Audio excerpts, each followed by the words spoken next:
I pozdrav ljudi. Evo, subota 26. april. Pošao sam na jedan, ajde kažem, skup koji je u organizaciji udruženja na dva točka,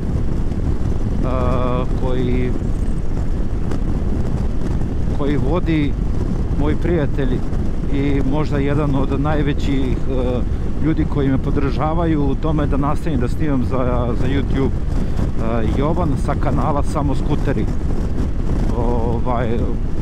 Organizuje, mislim, čuli smo se i pozvao me da sam dobrodošao da dođem. U pitanju je skup udruženja na dva točka, znači koji će se održati, to jest koji se, evo, već je prošlo 10 sati, koji je već počeo na parkingu Eurosumara ili ti Suzuki i Sim zastupnika. Mislim da i Moto Guzzi zastupaju također, tako da bit će dosta ljudi koji će moći da probaju motocikle neke, da testiraju, tako reći, da li Sim, ne znam, možda i Suzuki, možda i Moto Guzzi. I tu ćemo da se družimo do nekih 12 sati, poslije toga bi trebali da krenemo da se provozamo malo do Avale, družimo se, upoznamo se i što kaže da poslije toga idemo svako svojim poslom. Zanimljiva stvar je što svi članovi udruženja na dva točka imaju pogodnosti. Okačit ću negdje ovdje da vidite kod kojih svih partnera imaju raznorazne popuste i pogodnosti. Da li, ja mislim da ima i za registraciju, to jest za tehnički pregled vozila, to jest motocikla, vozila, onda raznorazne popuste za opremu i tako to. Tako da mislim da za jako pristupačnu cenu članarine udruženja na dva točka može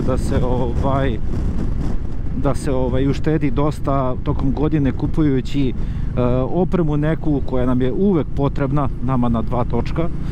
Također i ono što nam je neophodno, to je registracija ili kako se zove, tehnički pregled svake godine za naše ljubimce. To je to, ništa, snimat ću tamo kada dođem, ako Bog da možda i malo prodiskutujem, proćaskam sa mojim bratom, mojim prijateljem Jovanom. Eto, toliko. Pozdrav ljudi, evo upoznao sam na skupu koji organizuje Jovan sa kanala Samo skuteri, udruženje na dva točka, i upoznao sam čoveka, Dragana, koji vozi MP3 Piaggio 2009. godište, i baš za ljude koji su hteli neko da malo nešto ispriča, evo baš šansa da čovek koji iz prve ruke kao vlasnik može da nam kaže neke stvari o samom skuteru i neke cake koje čovek da mora da vidi kada kupuje taj motor, da obrati pažnju, ajde da kažemo to. Evo baš sad ćemo pustimo malo od Dragana da nam ispriča o samom skuteru i o tim nekim cakama koje bi trebao da čovjek obrati pažnju prilikom kupovine istog. Pozdrav, Dragane. Pozdrav svima. Ovo MP3 je 2009. Prešao je negdje oko 50.000 po satu, vjerojatno je prešao mnogo više. U suštini jako je zahvalan i za grad i za otvoren put, ali ne trpi neku veliku brzinu. Znači, to je motor gdje se vozi 80-90, gdje se uživa u vožnji, nije baš predviđen za neke velike brzine, zato što je 250 kubika, realno nije očekivati da ima neke specijalne performanse. Motor je izuzetno skup za održavanje, znači jako je bitno uzeti ga dobrog, na dobroj platformi sa dobrim prednjim vešanjem, zato što to prvo retko ko radi, dugo se i čekaju majstori, par majstora samo radi Piaggia i jako su skupi, zato što su to jednostavno delovi koji se poručuju iz originala i teško ih je naći. On u suštini od redovnog servisa ništa, filter, ulje, to dođe negde oko 3000 dinara, ide na 5000 se menja ulje, zato što čak i majstori kažu bilo bi dobro na 3, zato što on, njemu staje samo 1,1 litar i onda to ulje se brzo razbije. I onda majstori kažu treba obavezno filter i on ima neki plastično žičani filter u samom karteru, kad se ispušta, tu se mogu vidjeti opiljce ako se slučajno jave. Ali ima filter za gorivo kod njega? Nema filter za gorivo. Nema. Pa da. Ja ga Kažu da nije dobro voziti ga na rezervi, kao svaki motor, vjerovatno. On ima diznu koja je osjetljiva i ne bi trebalo sipati gorivo svuda, a trpi aditive. Ja gledam na svako treće sipanje da sipam aditiv zbog dizne, zbog čišćenja i svega. Inače, prosto jako instalacija, znači ništa specijalno. Einspitz, jedna dizna. Koliko troši? On meni najmanje troši, ne znam, 2,7, ali to neko najsrećnije vreme, bez gužve, bez ičega, samo otvoren put. Da kažemo da je prosek od 3,2 do 3,5 litra, ako je super, da. U većini gradska vožnja. To je 250 kubika, ali tako? 250 kubika, da. Koliko ima konja? Ne znam. Možda da vidimo u saobraćaju. Oko 20 konja, pretpostavljam, da. Da. Kod njega eventualno je faulovi koji se mogu desiti. Znači da ima luft u zadnjem točku, napred-nazad. Znači to treba gledati, to je dosta skupo, to je ranga veličine 100 evra šteta. Znači kad se ovako pomera gore-dole, on može da ima mali luft, ali ne sad ima santimetar gore-dole. Tu unutra je problem, onda prenosnik, to može da bude problem. Dalje, sljedeća stvar, vodena pumpa. Ovo je sklop vodene pumpe. Ovdje ima semening 1, evo ga ovdje. Ako probije, ne mogu da ga napipam lepo, ako tu probije antifriz ili ulje, mora da se radi reparacija pumpe i to rade majstori. To je, znači nije nešto što se mora nužno kupiti novo. Za amortizeri? Amortizeri, 15.000 komada, obavezno ima i dva. Paru, da, i ovo su štelujući četvorovisinski, fabrički su njegovi takvi. U suštini ja sam stare skinuo zato što su procureli, onda su prljali motor, ali ne vidim nikakvu neku veliku razliku u krivinama da me ovi bolje drže u suštini. Nego oni stari što su bili, da. U suštini oni se podešavaju na osnovu toga tereta i putnika. Jasno, da. Prvo podešavanje je samo vozač, drugo podešavanje ako ima i teret, sa suvozačem ide na treći ili na četvrto, samo se u suštini ova krunica pomera i onda se vrši prednapon opruge, se povećava. I što ga više spušta, što je on i tvrđi i tako. Tako je. I drugi faul koji je kod njega jako bitno, znači prednje vešanje mora da radi zaključavanje koje on ima, ako ne radi to je jako skupo. Znači to, ako ne valja, ja ne bi uzimao. I ja imam faul na njemu, da to nisam primetio jer pokazuje mi majstor da u ovom, da kažem, neutralnom položaju osjeti se mali zub. Znači ne sme se osjetiti taj zub, on mora lepo da kliza levo-desno, taj zub ako ima, tu je oštećen jedan ležaj, u suštini ako ne smeta za vožnju može da se vozi, ali počne da glave volan mora. To je, kaže majstor, oko 300 evra. Sve se rastura, hidrolika kompletna, sve. I šta si mi rekao za diskove? Kod njega u paru se menjaju, pošto ima napred 2.2 diska. Paru se menjaju, diskovi, baš skoro sam gledao, oni su nešto oko 9 do 10.000 dinara komad. Pločice nisu skupe, ali pločice, na primjer, meni izguruju 5.000, ja nisam agresivan vozač, ja stvarno mazim i pazim ga, ali oko 5.000 izdrže pločice. Jasno, da. Da bi se zamenilo, mora se podigne prednji kraj, malo je komplikovan, ja sam napravio neki nastavak da mogu da ga podignem sa onom krokodilkom klasičnom, jer kako god da krenete, svaki točak je nezavisan. Ne pomaže ni zaključavanje trapa, nestabilan i ne bi to preporučio nikome. A rekao si mi da je bitan da bi se vozio sa B kategorijom ovaj skuter, s obzirom da ljudi uglavnom ga kupuju iz tog razloga, da bi izbjegli to mrcvarenje, ići polagati za, kupiti neki motocikl, onda kupe njega. I rekao si mi da ima neke bitne stvari koje mora da ispoštuje da bi mogao da bude za B kategoriju. Prvo, u oglasima ljudi će po ceni vidjeti koji je koji. Znači oni koji se voze sa A kategorijom su oko 2.000 evra, to negdje do 2.500, ovi su svi preko 3.500, 1.000 evra su skuplji. Tri stvari koje traže na tehničkom, da je razmak između sredine prednjih točkova 46 cm, ali znači od sredine šare do sredine šare, 46. Mora da ima migace van gabarita, jer fabrički, inače kada su za A kategoriju, oni ovdje imaju migace, ovdje izvadi su ova plastika, tu idu dva migavac levi i desni. I treća stvar, obavezno mora da ima nožnu kočnicu. Inače, sistem kočenja kod njega je jako specifičan. Prednja kočnica je desna, leva je zadnja, a ovo je kočnica za prednje i za zadnje, sve zajedno. Ozbiljno, pa to je super stvar, čovječe. Šta ja nisam znao, pa sam malo napravio glupost. Kada se koristi ta nožna, ove su blokirane.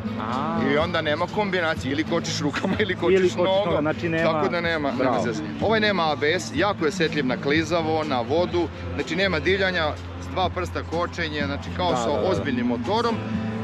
Brzine ne znam, ja sam ga vozio do 120. Ima punjač za telefon ovdje, je li tako?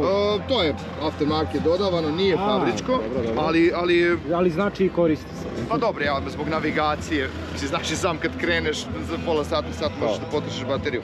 On ima ručnu, znači to nije nešto što je sad da bi bila B kategorija ili šta ja znam, znači tu imaju i ovi koji su A. I što se meni sviđa, što se tiče bezbjednosti njegove, kada se zaključa, gase se svi prekidači i šta je još bitna stvar?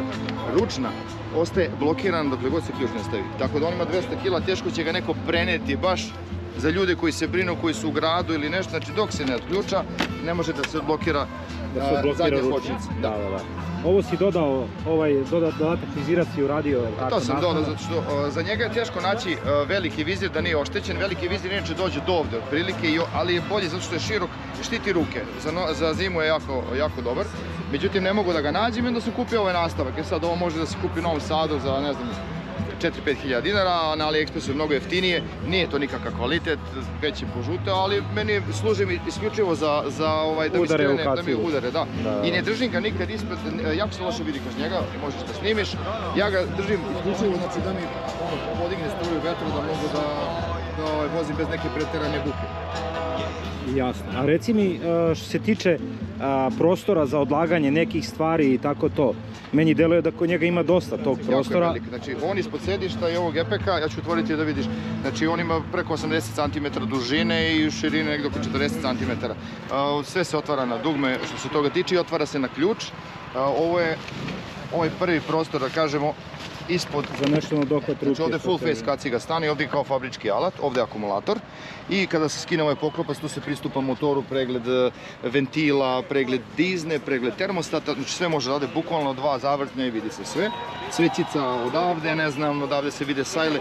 Napravili su lepe eksploatacijne otvore da se u suštini ne mora skidati ništa od plastika za neko redovno servisiranje i pregled pre neki veći put. Bravo, super. Što se tiče ovoga, znači mjesta ima baš dosta i sad on ima.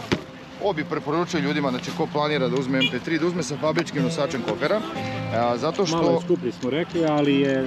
Znači nosač je po oglasima ako se nađe više od 250 €, ali jako bitan, jel, ovaj gepek sada ako ga otvorim, on se ne može otvoriti od nosača. I sad kada imate fabrički ovaj nosač, on tiltuje, zabravi da ne može ovo da vam padne, sada vi otvorite gepek i normalno koristite, inače ovo je spojeno sa prednjim delom. Ja sad tu nosim nešto najosnovnije za... Ovdje može kaciga se ubaciti. Da, ovdje stane baš velika kaciga. Znači ovo je sad sve prostor skroz naprijed znači preko 80 cm. I ovdje visine, ja stavim tu šator, podlogu, vreću, idem da kampujem s njim, znači stane masa stvari. Fenomenalno. I naravno ovdje u ovaj sam top case stane sigurno kaciga opet. Ja tu stavim dve ove jet kacige. To je znači fabrički, jel tako? Da. Ovo je njegov i on je javši preko 50 litara. Znači on tu ima, čak ovdje, vidio sam ljudi na ovo su zavrtnjevi od mačije oči, znači ovdje se stavi mrežica, ima ona metalna podkonstrukcija i tu može da se stavi za rukavice.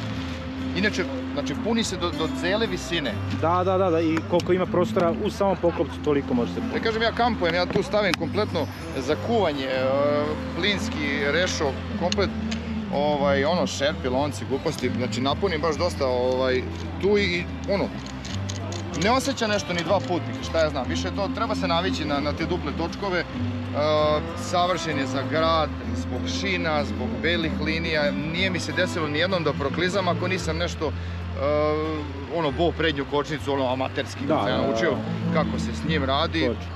I reci mi, znači, red veličine ovako se kreću oko 3.500 €, ali tako smo? Ovo je bio 3.400 €, čovjek uvozi, prodaje, mislim. I ajde kažemo još jedno 500 € da se uloži da može da bude... Pa ne mora, ja da sam uzeo sa dobrim, imam ga godinu, 14 mjeseci ga imam.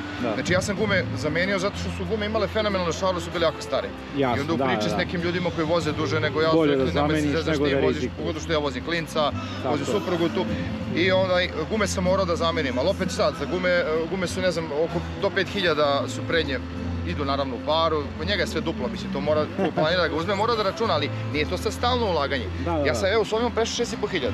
Znači ovo, znači još uvijek imaju bockice, imaju ove, još uvijek se nisu potrošile, znači 6.500 guma, to je mitas, čak jako je plastična, ali opet radi dobro.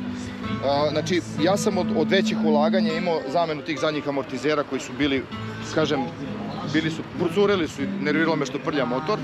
I zamenio sam sad i bilo je vreme za kaiš i rolnice, to je sa rukama kod majstora oko 20.000. Ali to je iz originala da se kupi dobar kaiš i meni, na primjer, majstor kaže 15.000 sam miran. Da. Ja stvarno dosta prelazim s njim. I još jedna interesantna stvar, znači tehnički pregled samo u Donu.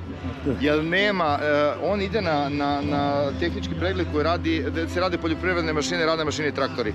Jer njemu se stave neki senzori i oni ga mere na poligonu, ne ide na valjke. Da. I zato u Beogradu samo Don radi. Samo Don, ne znam za druge gradove, ali nije niko... Don je prijatelj svima, očigledno. Ja sam išao sad preko udruženja tamo, pa je stvarno jeftinije, ja sam stavio to na grupu. Koliko ima preko udruženja? 2500 jeftinije registracija. Dođe praktično... I onda stvarno se isplati... On je meni ove godine bio sa 17,5, bio mi je znači 15.000 mi je bila registracija. A prva mi je bila 20, zašto sam imao tablicu saobraćajnu, ono kako već deru za sve živo. Tako da ja, mislim, meni je ovo ljubav na prvi pogled bila, ja kad sam ga vidio sam htio njega da kupim. Dugo sam tražio po oglasima. Hteo sam 400 kubika i dobro je što nisam uzeo, zato što oni baš dosta troše i teži su i mislim da to meni, za moje, ja ga svakodnevno vozim, ne bi meni iskreno bio dobar, jer to mi je potrošnje kao automobil. Jasno. Mnogo je snažniji, naravno, ali opet šta će, brzina, ja i supruga odemo, po cijeloj Srbiji smo se vozili, znači, sad prosjek 3 litra, mislim, odeš, vratiš se za 1000 dinara do Subotice nazad.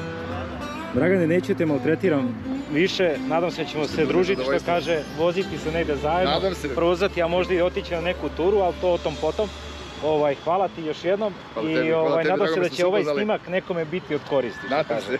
Ja znam kome hoće sigurno, tako da... Drugarom preporuči, pa ćemo da rešimo, pomoći mi oko kupovine i sve, ali stvarno... Može dođi da pita, da vidi sve što ga zanima. Može da proba, šta je to, mislim... Žao mi je samo što ne možeš ga nigdje iznajmiti, da ga probaš, pa kažeš meni ovo odgovara ili ne. To je meni bilo, ovo sve živo možeš da iznajmiš, da probaš. Ćemo kontakt posle, tako da dođi moj drug Zoki da ga proveriš, da vidi kako to izgleda. Još jednom hvala ti puno, izvini na oduzetom vremenu. Ljudi, idemo dalje, nastavljamo snimanje.